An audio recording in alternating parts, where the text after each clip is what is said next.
are being spun in a web of lies, and we are caught up in this web. But don't worry. People will tell you over and over again, oh, we've survived worse. No, we haven't. The economic collapse that I wrote about in my '07 book hasn't happened yet. In that book, I did write about the housing bubble and why I believed it was going to burst, or why I believed there was a bubble.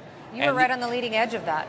It's going to become much worse. They gave it their best shot, Lauren. Remember, they had Larry, the brilliant Summers, as the head of the economic team. Remember the stimulus programs. Remember under Bush TARP. They've given it everything they can, and they're coming up with goose eggs. So we're only going to see it get much worse. After 42 years of tyrannical rule, Colonel Gaddafi is dead. Britain's secret friend. Tonight, how we colluded with him to kidnap Gaddafi's opponents around the world. Among the international businessmen and the jet-setting playboys is this man, Moussa Koussa. He was one of Colonel Gaddafi's inner circle, a ruthless spy chief trusted with the security of the country and stamping out dissent. When he fled Libya at the start of the uprising, he chose to defect to Britain. Moussa Koussa is responsible for the death of 270 innocent civilians, as well as thousands of his own people as part of the Gaddafi regime. Moussa Koussa is the guardian of many of Libya's secrets. So why, with little explanation, did Britain let him go?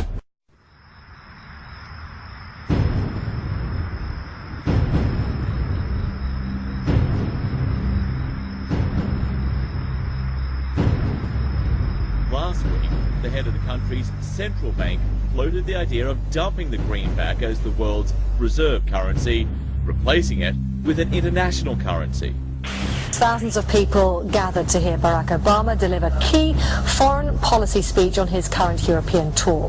His vision for America's place in a new world order. After Tripoli fell, his old offices were abandoned and torched, but some documents survived. They exposed Libya's secret relationship with the UK in a series of letters between Moussa Koussa and MI6. These documents are absolutely extraordinary.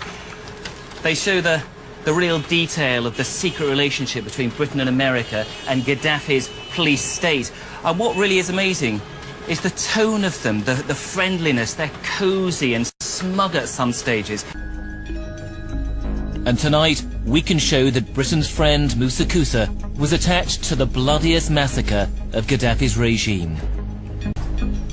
When we searched former intelligence offices bombed out by NATO, we managed to salvage some of the regime's surveillance tapes.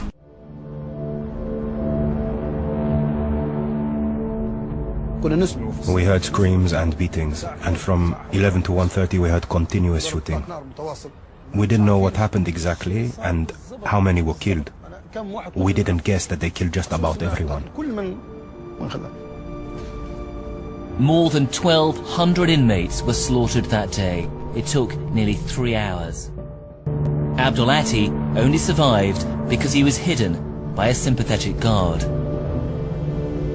Now Panorama can reveal that one of the regime's inner circle, present as the massacre unfolded, was Moussa Koussa, at the time chief of spies. The man the UK made deals with over rendition, and who gave assurances there'd be no torture, had actually tortured people himself. He crossed the border into Tunisia, and then on to a country he trusted, with whom he'd done grubby business before, the UK. He arrived by private jet at Farnborough Air Base and was then whisked off to a safe house. He was protected by special branch officers and agreed to be interviewed briefly by Lockerbie investigators. His assets in the West were unfrozen. Now he could tap into his significant wealth. According to some, it's about protecting civilians. We must not tolerate this regime using military force against its own people. But some are convinced intervention in Libya is all about currency, specifically Gaddafi's plan to introduce the gold dinar, a single African currency made from gold, a true sharing of the wealth. It's one of these things that you have to plan almost in secret, because as soon as you say you're going to change over from the dollar to something else, you're going to be targeted. There were two conferences on this, one in 96 and another one in the year 2000, called the World Mataba Conference, organized by Gaddafi. And everybody was interested. I think most countries in Africa were keen. Gaddafi didn't give up. In the months leading up to the military intervention, he called on African and Muslim nations to join together to create this new currency that would rival the dollar and euro. They would sell oil and other resources around the world only for gold dinars. It's an idea that would shift the economic balance of the world. Countries' wealth would depend on how much gold they have, not how many dollars they trade. And Libya has 144 tons of gold. The UK has double that, but 10 times the population. It's happened before. In 2000, Saddam Hussein announced Iraqi oil would be traded in euros, not dollars. Sanctions and an invasion followed. Some say because the Americans were desperate to prevent OPEC from transferring oil trading in all its member countries to the euro. Terrorism through proxies, either Syrians living in Syria or foreigner fighters coming from abroad. So it's a new style of war. This is first. So you have to adapt with this new style. It takes time. It's not easy. Okay. And to say this is easy as a normal or let's say traditional or regular war, no. It's much more difficult. Second, the support that they've been had, that's been offered to those terrorists in every aspect, armaments, money, political, is unprecedented. So you have to expect that it's going to be tough war and difficult war. You don't expect a small country like Syria to defeat all those countries that have been fighting us through proxies just in days or weeks. Changing laws in favor of the banks, and he's not doing anything to stop the banks. He's helping the banks continue to do what they were doing under Bush. So in fact, he's just a continuation of Bush on the subject of markets and finance, which is the most important part of his policy right now. People who voted for Obama wanted real change, and are getting platitudes, are getting a lot of nice talk, but nothing in the way of concrete change is taking place. In this town, business as usual. Returning vets could be a risk to our nation. We've got to give them a stake in creating the kind of world order that I think all of us would like to see. And one of the ways it will drive the change is through global governance. I think a new world order is emerging.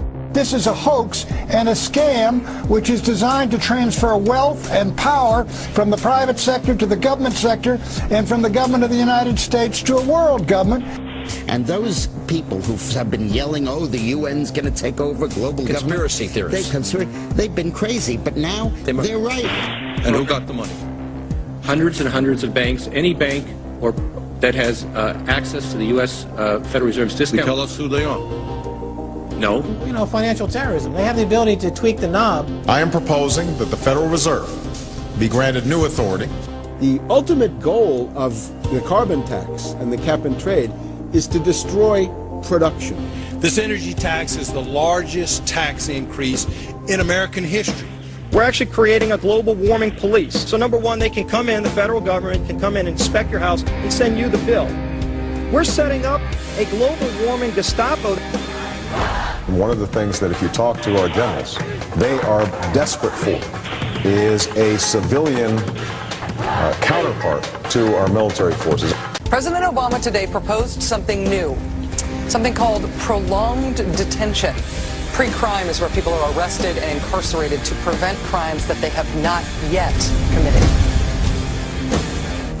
You know, a very sharp guy, very smooth, knows exactly what he's doing. For that reason, far more dangerous than Bush. Make a prediction, because a lot of people are saying that QE3 is coming next month. Do you predict we're going to see that? You know, I don't know if they're going to call it QE3 or some other kind of scheme, but they have to do something to keep pumping money into the system. Look, Lauren, we found out because of the reporting that went on. We just found out 2 years ago that the Federal Reserve was pumping what, 1.2 trillion into the banks around the world that we didn't know about. They're going to do something, and that's why gold prices are going up. Well, we know that that Washington is talking about more austerity measures, the same kind of austerity measures that are racking through Europe as well. What does that mean? It means more cutbacks. So at a time when the economy is already slowing down, they created, as you pointed out, 0 jobs. So what it shows us is that at a time when things are slowing down, it's going to become much worse. They gave it their best shot, Lauren. Remember, they had Larry the Brilliant Summers as the head of the economic team. Remember the stimulus programs. Remember under Bush TARP. They've given it everything they can, and they're coming up with goose eggs. So we're only going to see it get much worse. The Fed, they're in this thing all the way around. And yet, you want to talk about powerful people, you've got a majority of congressmen that are willing to say, we need to open up the books of the Fed. You can't even get this thing brought to the floor now. Why is that? They're not going to give up. They're going to move all these shenanigans over to the IMF. They're going to have a world organization. So the powerful elite then will have a world currency. That's what they're being planning for right now. So we as a people really have to wake up. My effort is exposing the Fed, opening up the books. The American people want it, and we have both Republicans and Democrats demanding it. But you made the right point. How are we going to get the leadership to do what the American people are demanding? How much time do we have, Ron? Which means the next shoe is the crisis in the dollar, the value of the dollar, not just the financial system. Okay. We will see high inflation rates soon. Okay. Congressman Ron Paul, thank you very much, sir.